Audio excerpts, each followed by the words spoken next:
عليكم ورحمة الله وبركاته. ولادنا كانوا مضيعين فلوسنا عليها ازاي بالسهولة والبساطة دي وما عملناهاش قبل كده.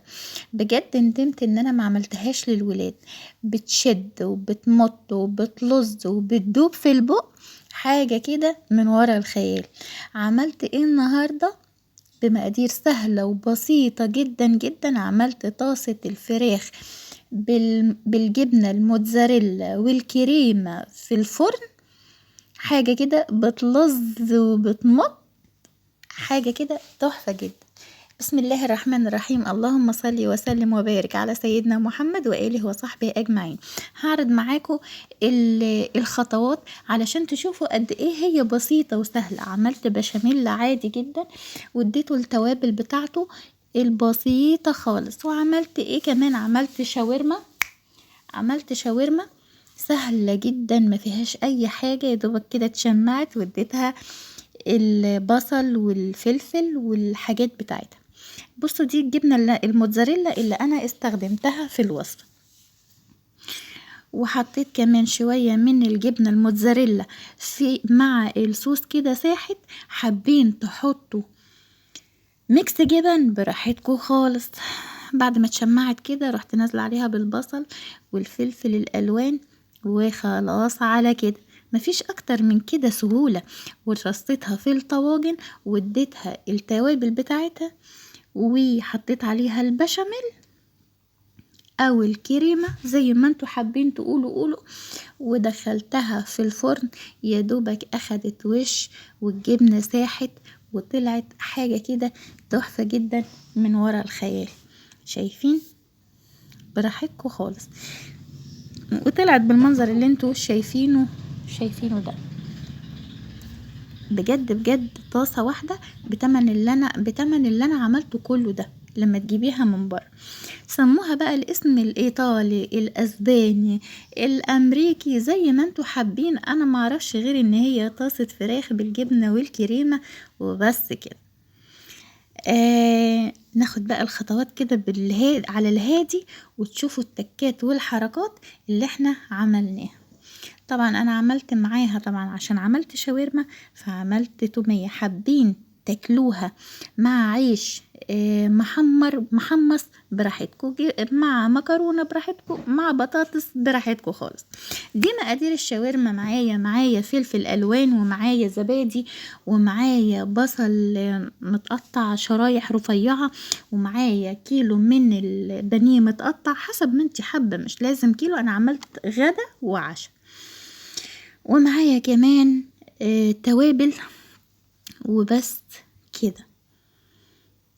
انا كان عندي فلفل اخضر وفلفل اصفر، انتوا حابين تزودوا فلفل احمر براحتكم خالص، لكم ما تشاءون. هوريكم كمان استعرض معاكم التوابل. توم بودر، بصل بودر، توابل شاورما، فلفل اسود عشان الفراخ، حبهان، بابريكا او شطة عشان تبقى سبايسي براحتكم، لكم ما تشاءون. حابين تحطوا توابل شاورما جاهزة براحتكم خالص، حابين تحطوا توابل شاورما من عند العطار برضو براحتكم خالص. المهم ان هي تقعد في التتبيلة حوالي ساعة، ولازم الزبادي عشان الزبادي بتطري الأنسجة. هعمل بقى طبق من التومية، هغطيها واحطها في التلاجة لمدة ساعة على ما اعمل التومية.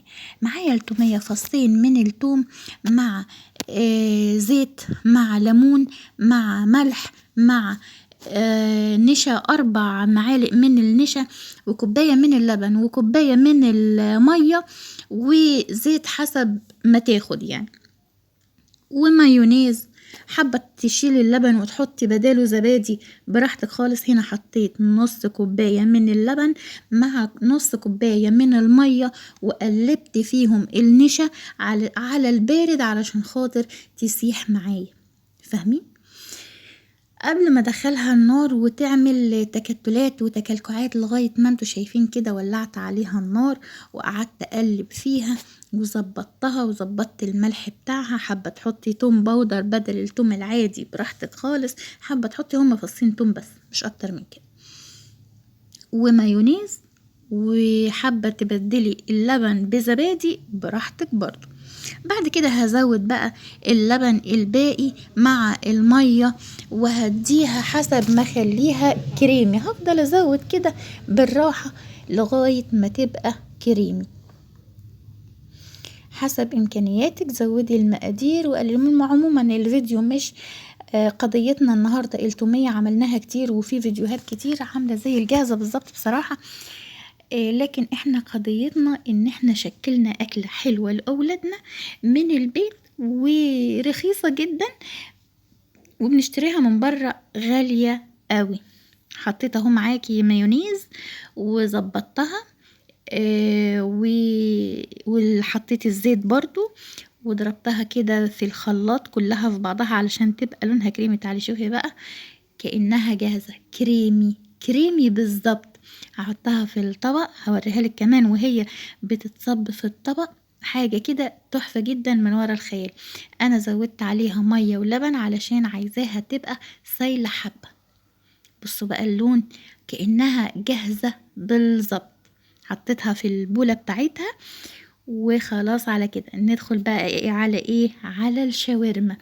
ندي الفراخ الصدمة بتاعتها. طبعا طاسة سخنة وحطينا فيها معلقتين كده من الزيت، ونزلنا بالفراخ المتبلة وقلبناها لغاية ما اتشمعت زي ما حضراتكم شايفين. طبعا هي شربت من التوابل زي ما حضراتكم حابين وشايفين. حابة تحطوا معاها مكرونة براحتكم، تحطوا بطاطس براحتكم، تعملوها زي ما انا عملتها كده براحتكم، تاكلوها مع العيش المتحمص زي براحتكم. لما اتشمعت بقى نزلت بالبصل والفلفل الالوان، اخدوا بس كده يدوب من نار الطاسة كده ودبلوا معايا، والفراخ اخدت من ريحتهم. نزلت عليهم بالفراخ اخدت من ريحتهم كده وشربوا من بعض كلهم. وزي ما حضراتكم شايفين كده الشاورما خلصت معايا. هندخل بقى المرحلة الجاية على على البشاميل. ندخل بقى على البشاميل. طبعا الشاورما مع التومية مع تقوهاش سندوتشات بقى بالفينو بالعيش التورتيلا قبل ما احط في الفرن كمان. كنت عاملة ان انا وبعد كده رحت شايلة الطواجن دي عملتها للعشاء، لان هم مش صابرين عليا يعني مش سايبيني في حالي. حطيتها بقى كده اخدت وش في الساندوتش الميكسر في الساندوتش الميكر ده، وبقت حاجة تحفة جدا. قولوا زي ما تقولوا عليه، انا مش عارفة بقى انتوا قولوا الاسماء الجديدة الحديثة الحاجات اللي طالعة، سموها زي ما تسموها. المهم ان انا اديتك فكرة. يلا بقى ندخل على البشاميل اللي هو الكريمة. بص بقى سايحة ونايحة وحلوة ولذيذة وطعمة ازاي، حاجة كده تحفة جدا. هديكي المقادير المظبوطة. لكل معلقة من السمنة، انا عملتها بزبدة بصراحة، كوباية من الدقيق، كوباية من الدقيق، معلقة من السمنة ليها معلقة من الدقيق، ليها كوباية من المية أو كوباية من اللبن. تمام، هقولها تاني. كل معلقة من الدقيق مليانة ليها معلقة كبيرة من المادة الدهنية، ليها كوباية من اللبن. طبعا بحمرهم على نار. أنا بحب جدا البشاميل اللي متحمر الدقيق مع المادة الدهنية بيبقى طعمه تحفة جدا. بس كده، ورصينا الطواجن ودخلناها في فرن على درجة حرارة عالية من فوق ومن تحت، وبقت حاجة تحفة وأكل لذيذة. افتكروني بدعوة حلوة ولايك وشير في الخير، وقولولي ايه رأيكم في وصفتي النهاردة، وبتدفعوا فيها قد ايه بره لو أكلتوها. تسموها تشيكن تشيكن كريم مش عارفة تشيز براحتكم، تشيكن تشيز براحتكم، تسموها طاسة فراخ إيطالي براحتكم، طاسة فراخ أسباني براحتكم. أنا اديتكم فكرة وانتوا بقى اتصرفوا زي ما تشاءون. والله كانت أكلة حكاية تحفة جدا جدا جدا. ودعوة حلوة ولايك وشير في الخير، وباي باي. كانت معاكم جودي شانل.